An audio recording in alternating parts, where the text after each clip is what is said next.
శివుడి గారి పెళ్ళామంట, గాలంటే హనుమంతుడి నాన్నగారట. గాలి పీల్చడానికైన గొంతు తడవడానికైన వాళ్ళు కనికరించాలంట.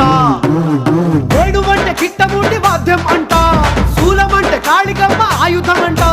పాట పాడడానికైన పోటు పడవడానికైన వాళ్ళు ఆనతిస్తేనే అన్నీ జరిగేనంట. రంగా రంగా రంగస్థలాన రంగు పూసుకోకున్నా ఏస వేసుకోకున్నా ఆట బొమ్మలహు అంట, మనమంతా తోలు బొమ్మలహు అంట.